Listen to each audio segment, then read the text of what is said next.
সন্তানকে ভুলেও তিনটি কথা বলবেন না, বললে ওই সন্তানের মহাবিপদ আসবেই, এটা পরীক্ষিত।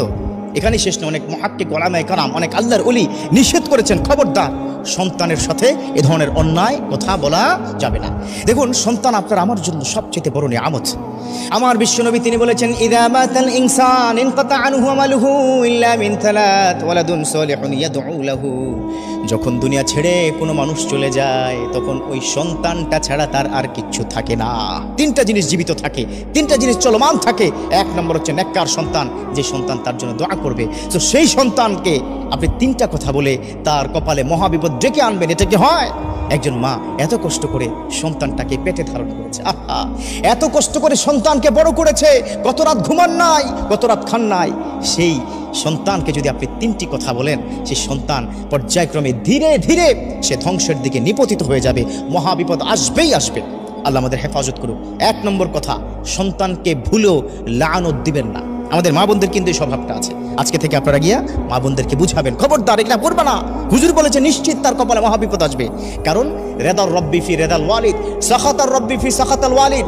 আমার বিশ্বনবী তিনি কি বলে দিয়েছেন, পিতামাতার সন্তুষ্টিই হচ্ছে আল্লাহর সন্তুষ্টি, আর পিতামাতার অসন্তুষ্টি হচ্ছে আল্লাহর সন্তুষ্টি।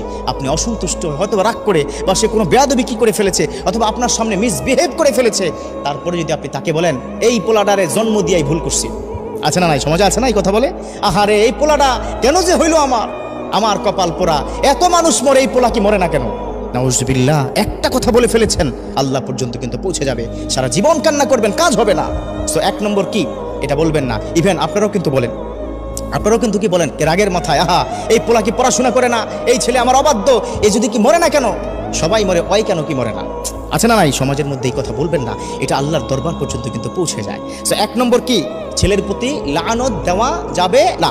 দুই নম্বর কাজটা কিন্তু আমরা অনেক বেশি পরিমাণে করি।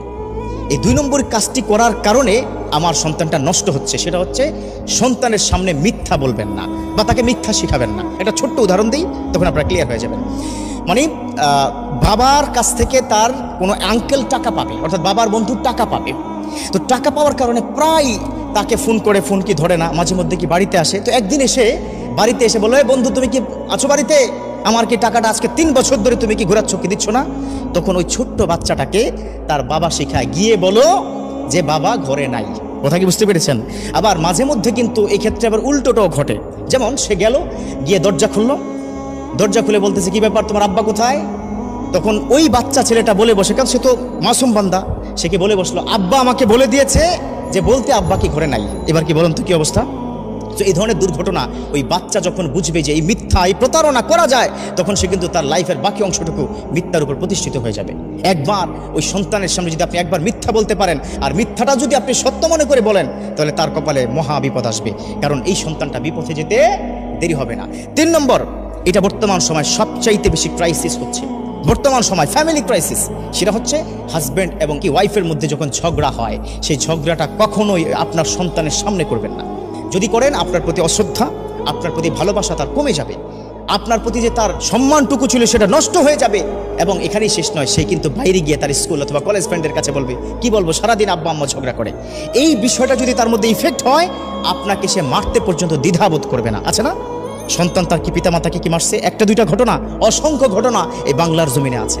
অতএব এই সন্তানের সামনে 3টা জিনিস। 1 নম্বর হচ্ছে সন্তানকে লানত করবেন না, তাহলে কপাল কিন্তু তার খারাপ হয়ে যাবে, খবরদার, তখন কান্না করেও শেষ করতে পারবেন না। 2 নম্বর হচ্ছে সন্তানের সামনে মিথ্যা বলবেন না, আসিদকু ইউনজি ওয়াল কিযবু ইহলিক, এই মিথ্যাটা মানুষকে ধ্বংস করে দেয়, সে ধ্বংসের পথে তাকে ডেকে নেবেন না। 3 নম্বর হচ্ছে তার সামনে ঝগড়া করবেন না। ঝগড়া যদি করতে হয়, তাকে বাইরে ড্রয়িং রুমে অথবা ডাইনিং রুমে রেখে দরজা লাগিয়ে কি ঝগড়া করবেন, কোনো অসুবিধা নেই। এই 3টে জিনিস পারলে জীবনের থেকে ছেড়ে দেন। লানত দেওয়া জীবনের চরে আপনি ছেড়ে দিবেন, মিথ্যা বলা আপনি ছেড়ে দেন, ঝগড়া করা আপনি ছেড়ে দেন। আপনার ঘরের মধ্যে দেখবেন সুখ, শান্তি, রহমত, বৃষ্টির মতো সাকিনা আপনার ঘরের মধ্যে নাজিল করবে আল্লাহ পাক। সুখময় একটা জীবন আপনাকে দিবে।